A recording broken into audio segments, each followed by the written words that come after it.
Yeah, what's up? It's your boy LK, as you know. So I want to tell you what happened before Shangoli Satun. So in the meantime, don't make up one.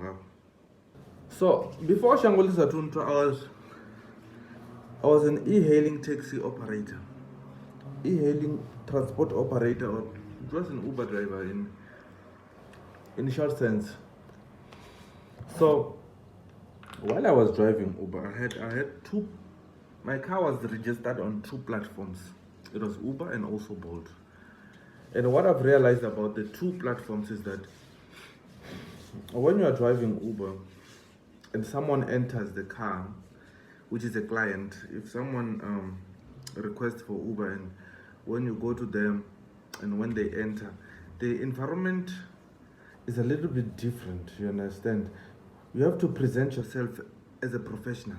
You have to be presentable. You understand? When you do the greeting, you must do good morning, sir. How are you? I'm fine. How are you doing? I'm okay. Would you like me to play you some music or radio? You know, those kind of stuff, the formalities. Why? Because that is what the platform itself, Uber, that is what it lays the basis, the English is running away.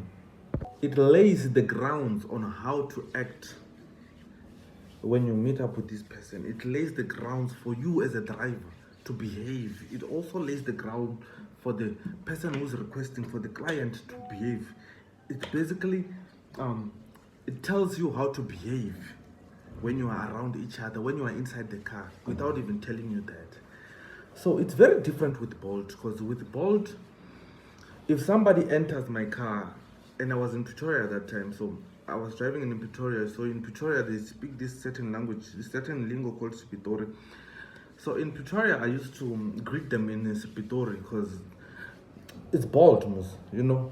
It's not too formal. It's not like Uber. So with Bolt, if somebody enters my car, exeme brasa dintang, sure, style dintang munyago yakai me brasa, those type of stuff.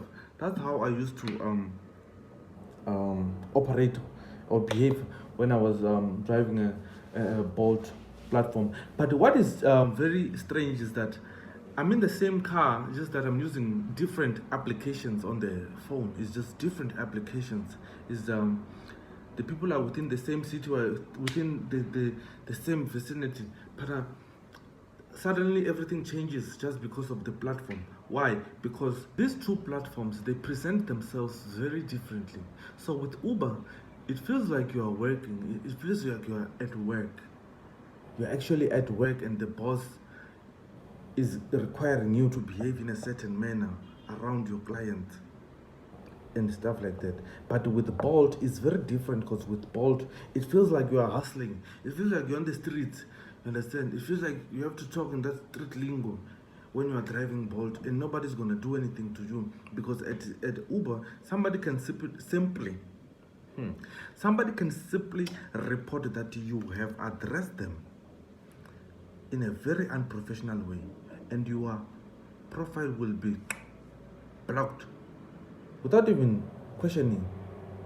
You understand? Without even too many questions. So you check my views on the cover the views. Okay. So my whole point about giving you this whole scenario is that this thing also applies to us as human beings, us as people. If you present yourself as a very playful person, as a person who's not worth respect, as a person who's just unprofessional, people are gonna treat you the same way.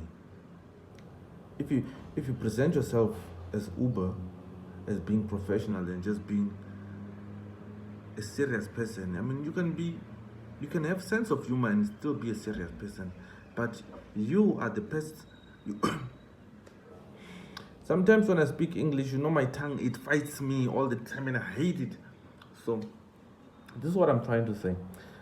If you lay the basis on how people should treat you, people are gonna follow those bases.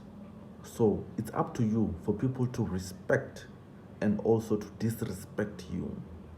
It is up to you on how you present yourself. Don't be bold. Do not be bold in this. Be an Uber. Thank you very much for listening to me. Thank you. I thank you. I thank you. Thank you. Thank you.